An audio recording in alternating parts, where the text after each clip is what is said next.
हरियाणा के मुख्यमंत्री नायब सिंह सैनी ने आज प्रेस कॉन्फ्रेंस की है और प्रेस कॉन्फ्रेंस में तमाम बातें उनकी तरफ से कही गई हैं। क्या कुछ कहा, आपको सुनवाते हैं। वाले समय के अंदर हम सब बिजली के ऊपर आधारित हो रहे हैं। आज आप देख रहे हैं इलेक्ट्रिक बसें भी आ गई हैं, इलेक्ट्रिक कारें आ गई हैं, इलेक्ट्रिक स्कूटर आ गए हैं और जितनी कंजम्पशन लगातार बढ़ रही है इलेक्ट्रिक ट्रेन चल रही है आपके सामने, सारा का सारा बिजली के ऊपर हो रहा है। ये हम आने वाले समय के अंदर और गति से बिजली की ज्यादा खपत होगी क्योंकि उसी के ऊपर आधारित है। डीजल पेट्रोल के ऊपर तो कम हम आधारित होंगे, ज्यादा तो बिजली के ऊपर आधारित होंगे। तो पहले ही हम उस बिजली के अंदर आत्मनिर्भर हो जाएं, क्योंकि ये हमारा जो एक थर्मल पावर 800 मेगावाट का जिसका शिलान्यास कर रहे हैं, इसके साथ साथ हमने पानीपत के अंदर भी उसकी डीपीआर तैयार कर रहे हैं। वहां पर भी अलग से 2 यूनिट का निर्माण वहां होगा और खेतड़ के अंदर भी होगा, क्योंकि आने वाले समय के अंदर बिजली के ऊपर ही हम आधारित हैं।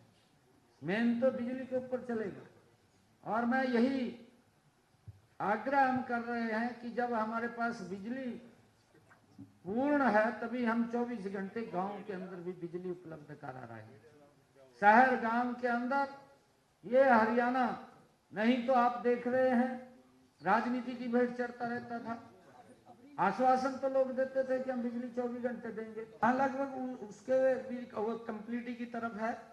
अभी हमारे पास 2 ये, क्योंकि इसकी पूरी की पूरी सारे कागज पूरे हुए, एनओसी हिसार की आई है और हमारा जो थर्मल पावर का उसकी एनओसी जो पोल्यूशन से मैंने चर्चा की है, वो पोल्यूशन की वो भी आ गई है।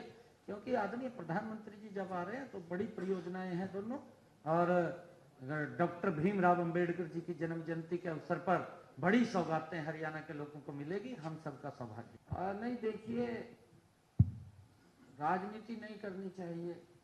और एक बात बताऊं मैं आपको, कांग्रेस मरी पड़ी है। कांग्रेस मुद्दा तो है नहीं कोई, बिना मुद्दे के लोगों को भड़का देंगे, जाएगा उंगली ले देंगे किसी न किसी का, कहा भाई यूं करो, जाएगा कहा भाई हम देश के बारे में विचार करो। इतना लंबा आपने शासन किया है, आपने देश के बारे में सोचना चाहिए। देश के बारे में नहीं सोच रहे, अपने बारे में सोच रहे। कांग्रेस से भी मेरी कुर्सी कैसे सुरक्षित रहेगा, कुर्सी नहीं इनकी सुरक्षित रहेगी, क्योंकि इनके कारनामे ऐसे हैं।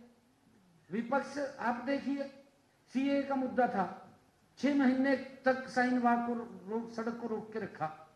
वही हम बार बार ये बात कहते रहे कि ये सीए के अंदर धर्म के आधार पर प्रताड़ित हुए हैं, ऐसे लोगों को यहां नागरिकता देने का वो कानून था कि किसी की नागरिकता नहीं जा रही।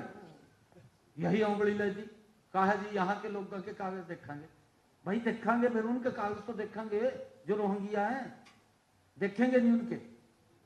अब आप किसी भी देश के अंदर रह रहे हैं तो देश के अंदर कहीं ना कहीं व्यक्ति कोई अगर वीजा लेकर के आ रहा है, वो बता रहा है कि मैं घूमने के लिए आ रहा हूं, मैं काम करने के लिए आ रहा हूं, मैं बिजनेस करने के लिए आ रहा हूं, है वो बताता है आकर के।